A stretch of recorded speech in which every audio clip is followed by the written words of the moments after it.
哎，这个人啦，辣海晒垃圾桶里个么子吃，你再捡里面的东西吃啊！20块在我当子清洁工那吃中饭的。从管地港出来，穿过伦敦路，随是大市场、保安门堂子，辣海你啊个英明领带下头，你一家门，辣海一个会场里向，真正过着23年盐鱼爬得墙头浪个日脚。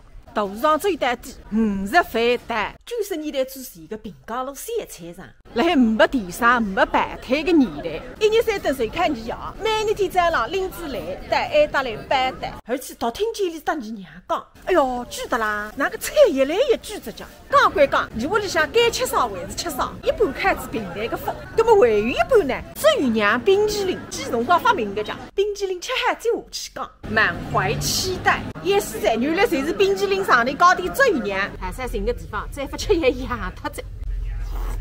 那个是我在那平江路上的，再打过一次生死仗。一年之错，你不快臭他。我到里面去吃可以吧？进去就干了，赶紧给我汤。哎呦，支出来的，支出来的。我一点点稍微个好的，你不快没得。菜地毛肉，有点像鱼做的。也是你不快，兔子四妹几个福吃。看第四公子，那种地方非常打进来，豆皮吃饭，一周只2分钟，苏州职业道单子。那个上海曾经是你爷下半生发挥另一半才华的地方，还是你财经到屋里向学个点本事，非派上用场的地方。80年代的时钟中场，你爷作为办公室主任，上半周摆个单，下半周不是实事，侪是干事。所以讲，你是前半生粗读，后半生拼命，3成分发财，代表个3分收入高起来。足以让你屋里向个菜篮子始终处于苏州市的领先水平，一直到我出高为止。职业道我出来，突然之间想到烂了一个闲话，闹下来换汽车，电车是3类，预计2.3，还不是必要的。这一款的话是纯电700公里续航，小戴请。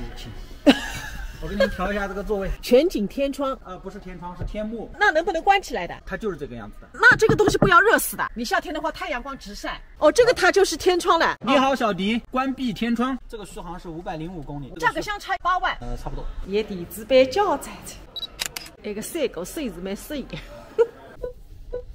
哦，那前头后头侪有来大家。360的全景幅相。有障碍物的侪下载。我个脚比较短，3点在这里，嗨。上车、踏刹车、自动的启动。我最要试试那个车子的动力。3D 居民的8公里，2个地址，4驱的版本，电车况开得爽。爽啊！开得爽。我们觉得爽啊！2驱的便宜特一再去问问里了。哦，搿是2驱，等于上个4驱。一部上了34万。对了，多少钱？你的车位自家定。咁你侪下去啊？你自家定啊？你应该上来。请松开方向盘和刹车，正在泊车。哦，你自动开着会的？哟，哎呀，上个家，那里是我的妇人教室的。泊车已退出。地方停线。不还停啊？咁么你那种自动停车也不来哇？空个地方人人会得停位，自动停上个车子讲。哎呀，心情停停吧。我看看我位置已经搿能大的。这个功能现在是属于试验阶段，但是撞是绝对不会撞的。那个地方中控制啊，停不进去了，我控制一只功能。